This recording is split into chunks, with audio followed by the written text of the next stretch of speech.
সুধী ভক্তবৃন্দগণ, বর্তমানে আমরা নৌকাযুগে গঙ্গা পার হয়ে সমুদ্রঘরের উপকূলে এসে উপস্থিত হয়েছি। এই গঙ্গার তীর, গঙ্গার উপকূলে উপস্থিত হয়েছি।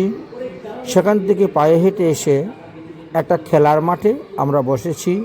যেহেতু ওখানে দুটা দল অলরেডি আগে থেকেই ছিল, এখন দলের সঙ্গে দল মিশে গেলে লোক খুঁজে পাওয়া যাবে না, এই জন্য পৃথক পৃথকভাবে বসা হয়েছে। ওই দেখেন একটি দল আগের থেকে এসে দাঁড়িয়ে আছে, আরেকটা দল আসতেছে এবং আমাদের দলও অন্য রাস্তা দিয়ে আসতেছে। তাই আমরা এখানে একটু বিলম্ব করে তারপরে আমরা সমুদ্রগড়ের যে মেন শহর, সেই শহর বা যে মেন রোড, সেই রোডে পৌঁছব। আজকে হলো আমাদের নবদ্বীপের 9 দ্বীপ পরিক্রমার 6ষ্ঠ দিবস। আজ হলো 11ই ফাল্গুন 1432 বাংলা, ফাল্গুন শুক্লপক্ষ সপ্তমী তিথি, 24শে ফেব্রুয়ারি 2026 মঙ্গলবার। আজ আমরা সমুদ্রগড়ে উপস্থিত হয়েছি। সমুদ্রগড় কেন এই স্থানের নাম হয়েছে এটা আপনাদেরকে বলবো। সমুদ্রগড়ের মহিমা, সমুদ্রগড়ের মাহাত্ম্য, তাকে সমুদ্র গতিও বলা হয়। সমুদ্র গতি কেন বলা হয়েছে ইত্যাদি বিষয় নিয়ে আমরা এখন বিস্তারিতভাবে এখানে আলোচনা করব। কারণ ঈশান ঠাকুরের সঙ্গে নরোত্তম দাস ঠাকুর মহাশয়, শ্যামানন্দ প্রভু, শ্রীনিবাস আচার্য, তারা যখন পরিক্রমা করেছিলেন তখন ঈশান ঠাকুর এক একটি স্থানের নাম, ধাম, কেন এই নাম হলো ইত্যাদি বিষয় নিয়ে তিনি বিস্তারিতভাবে বর্ণন করে তাদেরকে বুঝিয়ে দিয়েছিলেন, শিখিয়ে দিয়েছিলেন। সেই অনুসারে আমরাও কিন্তু এখানে আলোচনা করব। যেহেতু নবদ্বীপ শতকম নামক গ্রন্থ বা নবদ্বীপ মাহাত্ম্য গ্রন্থেতে এই বিষয়ে আলোচনা করে আছে, তাহলে আপনারা দেখতে থাকুন। আমরা আমাদের পরিক্রমা করতেছি, পরিক্রমা রাস্তা, আর শুনতে থাকুন লীলা কথা। এই সমুদ্রগতি বা সমুদ্রগড় নাম কেন হলো, ঋতুদ্বীপে কিন্তু এটা আমরা ঋতুদ্বীপে অবস্থান করেই আপনাদেরকে বলতেছি। শ্রবণ করুন, ঋতুদ্বীপ দর্শন করুন। রাধে রাধে।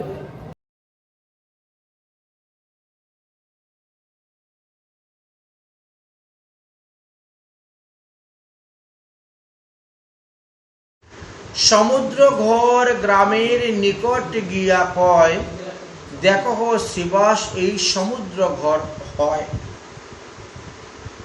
আমাদের ছিল ঈশান ঠাকুর, নরোত্তম দাস ঠাকুর মহাশয়, রামচন্দ্র আর শ্রীনিবাস আচার্য প্রভুকে নিয়ে নবদ্বীপের 9টি দ্বীপ পরিক্রমা করতে করতে ক্রমানুসারে তারা এবার সমুদ্র ঘরে গিয়ে উপস্থিত হয়েছিলেন। বিজ্ঞগণ যে সমুদ্র গতির নাম এটাকে বলেছেন। এখন এই সমুদ্রগড় নাম কিভাবে উৎপন্ন হলো সেই বিষয়ে আমরা আস্বাদন করব যে ঈশান ঠাকুর কি কি কথা বলেছিলেন। হেতা গঙ্গা সমুদ্র প্রসঙ্গ সুখময়। গঙ্গা এবং সমুদ্রের এখানে একটি সুন্দর কথা আছে, মানে প্রসঙ্গ আলোচনা করা আছে, আমরা সেটা আলোচনা করলেই বুঝতে পারব। গঙ্গাময় করিয়া সমুদ্র গতি হেতা, গঙ্গা আশ্রয় করিয়া সমুদ্র গতি হেতা, লোকের যে প্রসিদ্ধ শুন কহি সেই কথা। এখানকার লোক বলতেন যে একদিন সমুদ্র কহেন গঙ্গার পতি, জগতে তোমার সম নাহি ভাগ্যবতী। হে গঙ্গা দেবী, তোমার মতন ভাগ্যবতী কেউ নেই। বলতেছেন পূর্ণ ব্রহ্ম শ্রী গৌর সুন্দর নদিয়ায়, করিবেন প্রকট বিহার সর্বগণে গায়। সমস্ত বেদ পুরাণ, ঋষি মুনিগণ, সাধুসন্ত মহাত্মাগণ সকলেই বলতেছেন যে নবদ্বীপে গৌরচন্দ্র উদয় হবে, অতএব সুরধনী গঙ্গা তোমার মতন ভাগ্যবতী কেউ নেই। আমার তো হলো না মহাপ্রভু লীলা দর্শন করা, এই জন্য তেনাকে কাজ। তোমার তীরেতে হবে অশেষ আনন্দ, গণসহ সদা বিলসিবে গৌরচন্দ্র। ব্রজের জলক্রিয়া জৈচে করে যমুনায়, তৈচে ক্রিয়া করিবেন প্রভু গৌররায়। শুনিয়া জাহ্নবী নিজ অন্তরে প্রকাশে, সমুদ্রের পথিকহীন সুমধুর ভাসে। তখন গঙ্গা দেবী অতি মিষ্টি বাক্যে বলছেন, মোর দুর্ভাগ্য যা কহিব কার কাছে, সুখ দিয়া প্রভু মহা দুঃখ দিবে পাছে। তুমি তো বলছো আমাকে ভাগ্যবতী, কিন্তু ভাগ্যবতী নয়, কারণ 24 বছর তিনি আমার তটে লীলা করবেন, তারপরে তো আমাকে ত্যাগ করে চলে যাবেন। আর সমুদ্র যখন পুরীতে যাবে তো তুমি ভাগ্যবান হয়ে যাবে। পুরীতে তো মহাপ্রভু, সমুদ্রতে কৃপা করে ভাগ্যবান। এই জন্য এইখানে এই কথাই বলছেন, প্রথমে সুখ দিবেন আর পরে আমাকে দুঃখ দিবেন। পাচ্ছে করিব সন্ন্যাস প্রভু, ছাড়িব নদিয়া, আর তোমার তীরেতে বাস করিবেন গিয়া। পুরীতে বাস করবেন। পরম অদ্ভুত লীলা তথা প্রকাশিব, নিরন্তর তোমার আনন্দ বাড়াইব। তোমার সৌভাগ্য গাইবে সর্বজন, তা না করিয়া কর মোর বিড়ম্বন। তুমি নিজের ভাগ্যের কথা না বলিয়া আমাকে ভাগ্যবতী বলে তুমি বলতেছ। সমুদ্র কহিন হেতা, সে কহিলা বটে। সমুদ্র কহিন তথা যে কহিলা বটে, দেখিব সন্ন্যাসী বেশ যাতে প্রাণ ফাটে। যে বেশ দেখতে খুব ভালোবাসে না, আমাকে সেই বেশ দেখতে হবে, সন্ন্যাস বেশ দেখলে পরে আমার প্রাণ ফাটবে। সম্বরিয়া সে কি করে জানি হিয়া, তোমার আশ্রয় তেহি লইনু আসিয়া। অতএব তুমি আমাকে একটু আশ্রয় দাও, আমি এইখানে থেকেই মহাপ্রভুর বাল্যলীলা দর্শন করিতে চাই। তুমি দেখাইবা এই নদিয়া নগরে, ভুবন মোহন গৌরচন্দ্র নটবরে। তোমার কৃপাতেই আমি মহাপ্রভুর এই বাল্যলীলা নটবর বেশ আমি দেখতে পাইব। তিলে তিলে প্রিয়গণ বাচার সুবেশ, কেবা না ভুলিব দেখি সেই চাচুর কেশ। মহাপ্রভুর চাচুর কেশ তো আমি ওখানে দর্শন করতে পারবো না, সেটা তো মস্তক মুন্ডন। জয়চে প্রভু তৈচে তার প্রিয়া সঙ্গীগণ, তোমা হইতেই হবে তার সবার দর্শন। মহাপ্রভুকে দর্শন করো, মহাপ্রভুর প্রিয়া বিষ্ণু প্রিয়া লক্ষ্মী প্রিয়া তাদেরকেও দর্শন করতে পারবো, অন্য নাগরিকগণকে। জয়চে দুহে কহি কত চিন্তে মনে মন, সদাই অধৈর্য গৌর চন্দ্র ধ্যানে। সুরধ্বনি সমুদ্রের উৎকণ্ঠা অতিশয়, জানিয়া প্রভু হইলেন প্রকট সময়। প্রকট হইয়া সর্বমতে সুলোকন, চন্দ্রগ্রহণের চলে হরিনাম সংকীর্তন। প্রকট হইলেন প্রভু সচিরতনয়, ভুবন প্রকট ধ্বনি ভুবনে ব্যাপয়। প্রভুর প্রকট ধ্বনি ভুবনে ব্যাপয়। প্রভু প্রকটিয়া লীলা দেখিবার তরে, চিত্ত উদ্বেগ সিন্ধু কত কহিল গঙ্গারে। গঙ্গা আশ্রয় করিয়া আইলেন নীতি নীতি, দেখেন গৌরচন্দ্রের বিহার রঙ্গেতে মাতি। তাই একদিন সমুদ্র নির্মল গঙ্গা কূলে, গণসহ গৌরচন্দ্র দেখি বৃক্ষতলে। দিব্য সিংহাসনে বসিলেন গৌর হরি, রূপে কুটি কন্দর্পে দর্পচূর্ণ করি। নানা সেবা করে প্রভু বৃত্ত চারিপাশে, দেখিয়া সমুদ্র হেন অধৈর্যেতে উল্লাসে। সমুদ্রের মনে বহু অবিলাস হইল, অন্তর্যামী ভগবান তার অবিলাস পূর্ণ কইল। ইহা সমুদ্র মহাবিভল আনন্দে, গণসহ প্রভু লীলা দেখন স্বাচ্ছন্দ্যে। গঙ্গার সৌভাগ্য প্রসঙ্গে বারবার, নীতি গতাগতি মাত্র আশ্রয় গঙ্গার। গঙ্গাকে আশ্রয় করিয়া সমুদ্রদেব আসতেন। গঙ্গা সহ গতিতে সমুদ্র গতি নাম, এবে লোকে কহেন সমুদ্র ঘরি গ্রাম। এই সমুদ্র ঘরি গ্রাম বাস দর্শনেতে, উপজয় নির্মল ভক্তি গৌরচণ্ডেতে। হেতা ভক্তগণে শ্রী গৌরাঙ্গ যে বিলাস, তাহা এক মুখে কি কহিব শুনহ শ্রীনিবাস। এক মুখে বর্ণন করা যায় না। তাহলে কুলদ্বীপ বা কুলিয়া গ্রাম হইতে আমাদের পরিক্রমাটা বেরোলো এবং যাত্রা শুরু হয়ে সমুদ্রগড় নামক স্থানেতে গিয়ে এই যাত্রা অবস্থান করেন।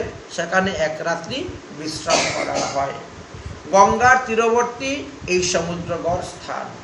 পূর্বকালে ইহার নাম সমুদ্রগতি ছিল, পরে সমুদ্রগড়ি, আর বর্তমানে সমুদ্রগড় নামে এই স্থানটি পরিচিত। এই সমুদ্রগড় নামের কারণটি হল যে একদিন সমুদ্রদেব স্বয়ং মূর্তিমান হয়ে গঙ্গা দেবীর নিকটে আসলেন। গঙ্গা দেবীও মূর্তিমতী রূপ ধারণ করলেন, করে বসলেন। উভয়ের মধ্যে কথা বলা বলি হচ্ছে। সমুদ্রদেব বলছেন, হে গঙ্গা দেবী, তোমার সমান ভাগ্যবতী আর কোনো নদী পৃথিবীতে নেই। কেন তুমি আমাকে ভাগ্যবতী বলছো? সমুদ্রদেব বললেন, পূর্ণ ব্রহ্ম সনাতন শ্রী গৌর সুন্দর তোমার তীরেতে জন্মগ্রহণ করিবেন। তোমার এই তীরে তীরে প্রিয় পরিকরগণ বৃন্দের সহিত দিন রাত্রি গৌর সুন্দর হরিনাম সংকীর্তন করে বিহার করিবেন, বেড়াবেন। তোমার জলপ্রবাহের তরঙ্গের সঙ্গে সঙ্গে আনন্দে প্রবাহিত হবেন, আর মহাপ্রভু সেখানে স্নান করবেন, সাঁতার করবেন, তোমার তুলে কত লীলা করবেন তার তো অন্ত নেই। পূর্বলীলায় যেভাবে যমুনার তীরেতে ভগবান শ্রীকৃষ্ণচন্দ্র তিনার প্রিয় সখীদেরকে নিয়ে জল বিহার করতেন, পুরুষোত্তম অবতার লীলাতে তিনি এইবার তোমার কুলেতে সেই রকম জল খেলা করবেন। আরও যে কত কত লীলা করবেন মহাপ্রভু, তার তো অন্ত নাই। সেই সব লীলা দর্শন করা আমার ভাগ্যে হবে না, তাই তুমি ভাগ্যবতী পৃথিবীতে। আমি অবাঞ্ছিত লবণ সমুদ্র হয়েই পড়ে আছি, আর লবণ সমুদ্র হয়েই থাকব।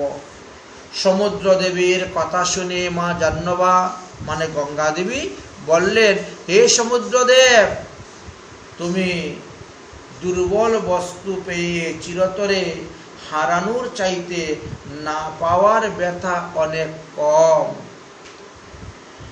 দেখো, আমার তীরে অবতীর্ণ হয়ে মহাপ্রভু সংকীর্তন রসে থাকবেন মাত্র 24 বৎসর। নানাবিধ লীলা করে আমাকে ধন্য করবেন বটে, কিন্তু তারপরে আমাকে পরিত্যাগ করে চলে যাবেন। আমাকে অপার আনন্দ সমুদ্র দিয়ে তারপরে আবার দুঃখ প্রদান, সেই সুখ তো স্থায়ী থাকবে না আমার। মহাপ্রভু সন্ন্যাস গ্রহণ করে আমাকে ত্যাগ করে স্থায়ীভাবে তিনি তোমার নিকটে গিয়ে অবস্থান করবেন।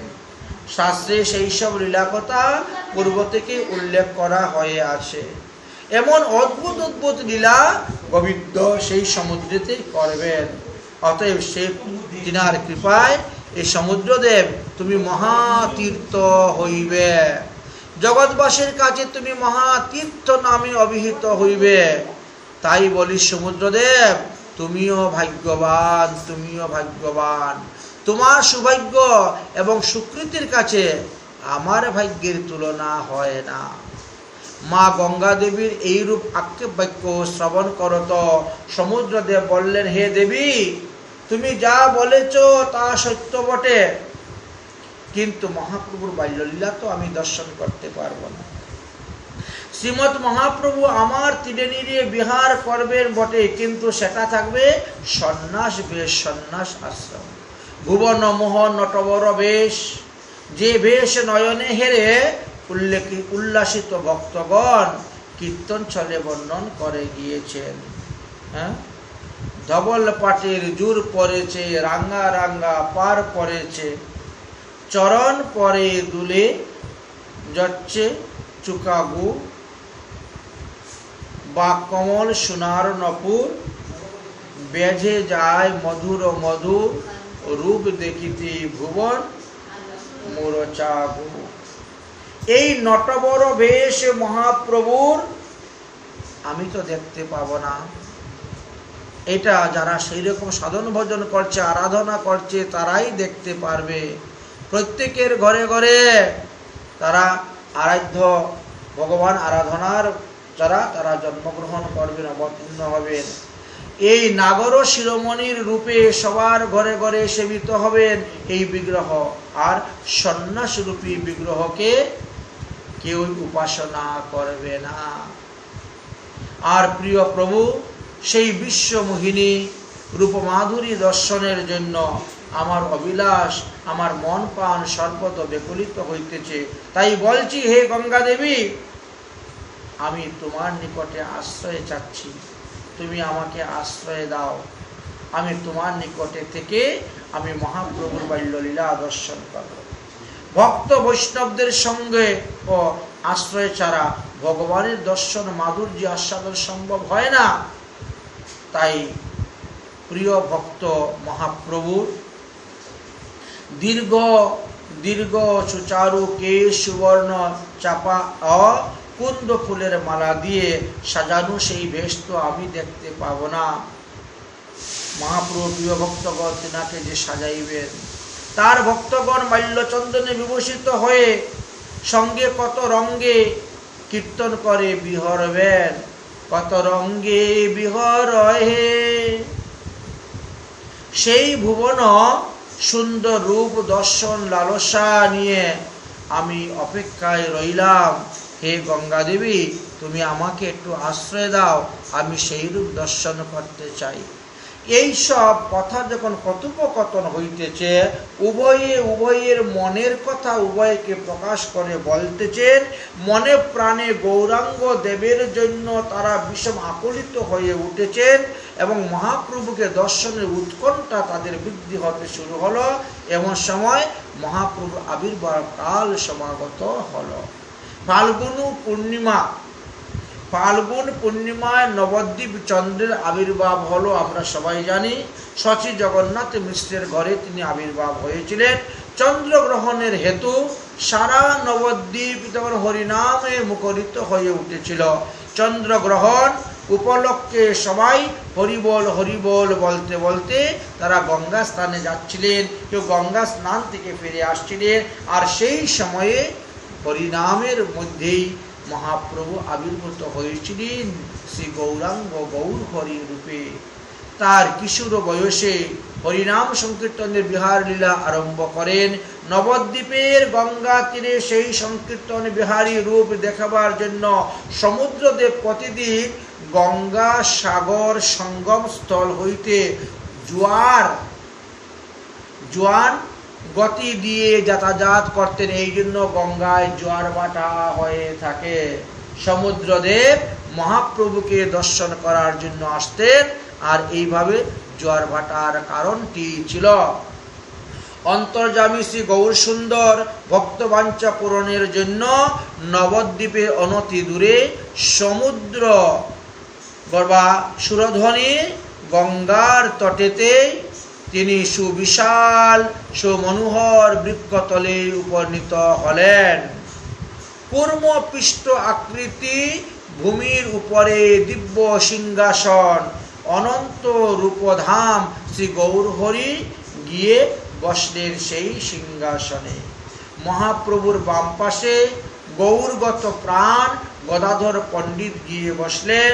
দক্ষিণে নিত্যানন্দ প্রভু, পশ্চাতে ছত্রহস্তে শ্রীবাস পণ্ডিত এবং মহাপ্রভুর সম্মুখে অদ্বৈত আচার্য প্রভু বসলেন। আর মহাপ্রভুর চারিদিকে তেজময় শত শত ভক্তবৃন্দগণ বসলেন। তৎকালীন মহাপ্রভুর রূপ যেভাবে প্রকাশিত হয়েছিল তা বর্ণন তো স্বয়ং অনন্ত দেব করতে পারবেন না। কোটি কোটি কামদেব বিনন্দিত তার এই অঙ্গ গঠন, স্বর্ণ কুসুমের কান্তি জরি তার অঙ্গ ছটা, বদন চন্দ্রময় শুভা শরতের পূর্ণচন্দ্র পরাভূত, আকর্ণ বিস্তর নয়নদয়, সুপরিসর বৃক্ষের চরণ চুম্বী মালতীর মালা, আজানু লম্বিত গুল সুঢালু বাহু, সোনার বরণ তনুকানি চন্দনে চর্চিত, পরিধানে উজ্জ্বল শুভ্র বর্ণ পট্টসূত্র, তাতে আবার গাঢ় লাল পায়, সুচারু চরণ তল অরুণ রাগে যেন রক্তিম হয়ে আছে। নয়ন কমলে সুপ্রেম দীপ্তপাতে জগতে অমঙ্গল নাশ করিতেছেন। শ্রীমৎ মহাপ্রভুর ন্যায় ভক্তগণ নানা পুষ্পভূষণে ভূষিত হয়ে আছেন। তারা আপন আপন সেবা অধিকার নিয়ে প্রভুকে প্রাণ ভরে সেবা করিতেছেন। ঠিক যেন একটি পূর্ণ চন্দ্রকে ঘিরে শত শত চন্দ্র বিরাজ করিতেছেন। তাদের কান্তির ছটায় গঙ্গা তীর, বৃক্ষতল, গঙ্গা প্রবাহ সব আলোকিত হয়েছিল। গগন ব্যাধি নামের হরিনামের ধ্বনি উঠেছিল। তিমির বিভাদ রূপ ছটা প্রকাশিত হয়েছিল। বিশ্ব পাবলিত প্রেমবন্যা দর্শনে সমুদ্রদেব হলে ধন্যাতি ধন্য। হল মহা আনন্দ সুখ বিবল। তার অপূর্ব মনের স্বাদ গোবিন্দ পূর্ণ করে দিয়েছিলেন। তাই অতি আশ্চর্য যে পরিকর পতি প্রভুর শুভ মাধুর্য দর্শন করে নয়ন জলে ভাসতে লাগলেন। তার সঙ্গে মহাভাগ্যবতী জাহ্নবীর প্রশংসা কীর্তন করতে লাগলেন সমুদ্রদেব। গঙ্গা সহ অর্থাৎ গঙ্গার তীরস্থ এই স্থানে সমস্ত গতিবান হয়েছিলেন বলে স্থানীয় নাম হলো সমুদ্রগতি, পরে নাম হলো সমুদ্রগড়ি, আর বর্তমানে সমুদ্রগড় নামে পরিচিত। সমুদ্রগড় গ্রাম দর্শন করলে, স্পর্শন করলে, বাস করলে গৌর হরির চরণে সুনির্মল প্রেম ভক্তি লাভ হয়। হরে কৃষ্ণ কৃষ্ণ কৃষ্ণ হরে হরে, হরে রাম রাম রাম হরে হরে, হরে কৃষ্ণ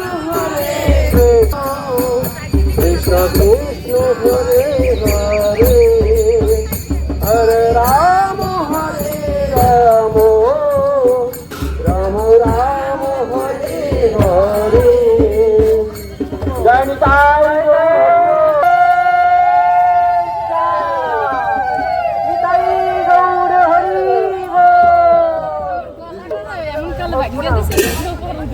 গোরা গোরা গোরা গোরা গৌরাঙ্গ হে, গোরা গোরা গোরা গোরা গৌরাঙ্গ হে, গোরা গোরা গোরা গোরা গৌরাঙ্গ হে, গোরা গোরা গোরা গোরা গৌরাঙ্গ হে, হাগোরা প্রাণ গোরা গৌরাঙ্গ হে, গৌরাঙ্গ হে, হাগোরা প্রাণ গোরা গৌরাঙ্গ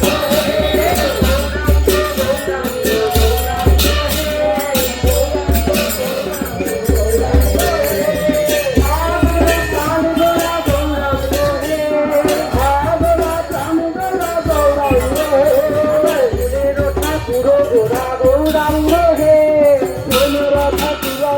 গৌরাঙ্গ হে, গদাই বিনয় আর জানি না গৌরাঙ্গ হে, গৌর বিনয় আর জানি না গৌরাঙ্গ হে, গৌর গদাই বিনা আর জানি না গৌরাঙ্গ হে, গদাই বিনা আর জানি না গৌরাঙ্গ হে, সিদ্ধ বাবার প্রাণধন গৌরাঙ্গ হে, সিদ্ধ বাবার প্রাণধন গৌরাঙ্গ হে, জগন্নাথ বাবার প্রাণধন গৌরাঙ্গ হে, জগন্নাথ বাবার প্রাণধন গৌরাঙ্গ হে, গোরা গোরা গোরা গোরা গৌরাঙ্গ হে, গোরা গোরা গোরা গোরা গৌরাঙ্গ হে, গোরা গোরা গোরা গোরা গৌরাঙ্গ হে, গোরা গোরা গোরা গোরা গৌরাঙ্গ হে, গোরা গোরা গোরা গোরা গৌরাঙ্গ হে, গোরা গোরা গোরা গোরা গৌরাঙ্গ হে, গোরা গোরা গোরা গোরা গৌরাঙ্গ হে, গোরা গোরা গোরা গোরা গৌরাঙ্গ হে, হা গোরা প্রাণ গোরা গৌরাঙ্গ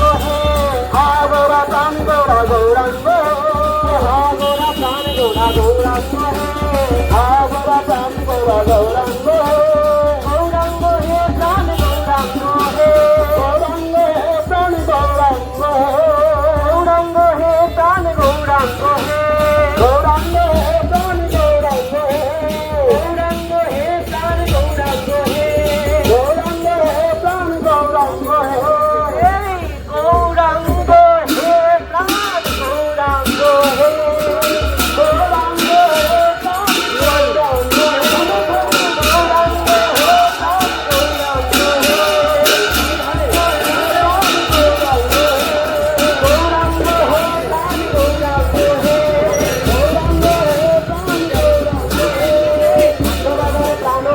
গৌরাঙ্গ হে সিদ্ধ বাবার প্রাণধন গৌরাঙ্গ হে সিদ্ধ বাবার প্রাণধন গৌরাঙ্গ হে ধন গৌরাঙ্গ হে সিদ্ধ বাবার প্রাণধন গৌরাঙ্গ হে গোরাম প্রাণ গোরাম গৌরাঙ্গ হে গোরাম প্রাণ গোরা গৌরাঙ্গ হে গোরাম প্রাণ গোরা গৌরাঙ্গ হে গোরা গৌরাঙ্গ হে গোরা প্রাণ গোরা গৌরাঙ্গ হে গোরা প্রাণ গোরা গৌরাঙ্গ হে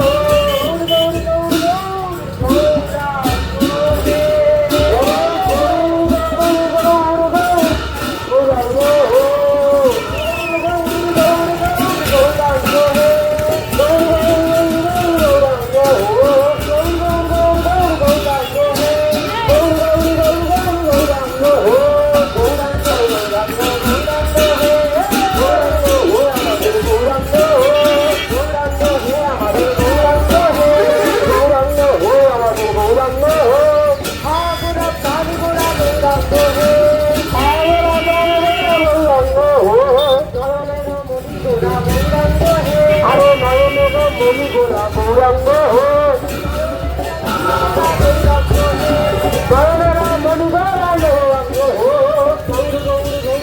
গৌরাঙ্গ হে গৌর গৌর গৌর গৌর গৌরাঙ্গ গৌর গৌর গৌর গৌর গৌরাঙ্গ হে গৌর গৌর গৌর গৌর গৌরাঙ্গ হে আমার গৌরাঙ্গ নাচিছে গৌরাঙ্গ নাচিছে গৌরাঙ্গ নাচিছে গৌরাঙ্গ নাচিছে আমার গৌরাঙ্গ নাচিছে গৌরাঙ্গ নাচিছে বল হরি বলে গৌরাঙ্গ নাচিছে হরি বলে নাচিছে তাই কাজ নাচিছে তাই কাজ নাচিছে আমার প্রাণের ভাইয়া কাছে তাই কাজ নাচিছে প্রাণের ভাইয়া আরে তাই বলে হরি হরি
তাই বলো হরি হরি বল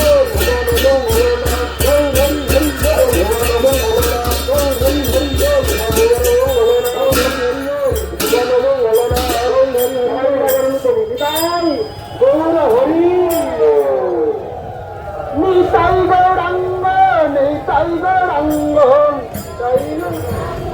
নিতাই গৌরাঙ্গ নিতাই গৌরাঙ্গ নিতাই গৌরাঙ্গ নিতাই নিতাই নিতাই নিতাই নিতাই গৌরাঙ্গ গৌর বাধারের প্রাণ গোরা গৌরাঙ্গ হে গৌর বাধারের প্রাণ গোরা গৌরাঙ্গ গোরা গোরা গোরা গোরা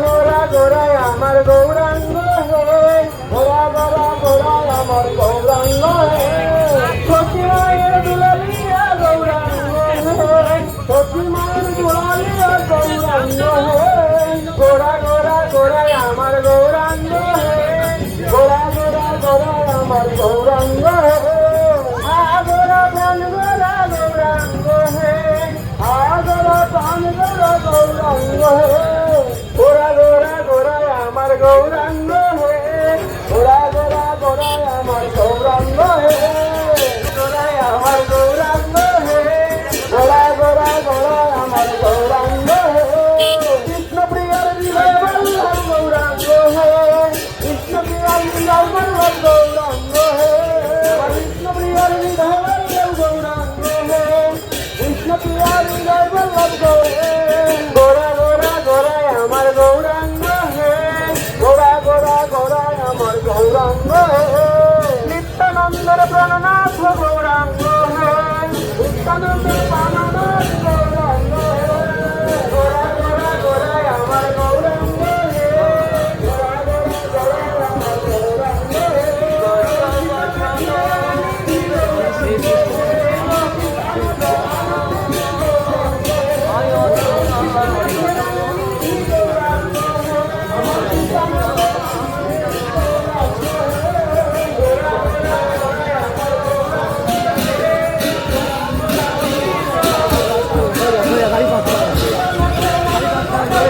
গাড়ি পাস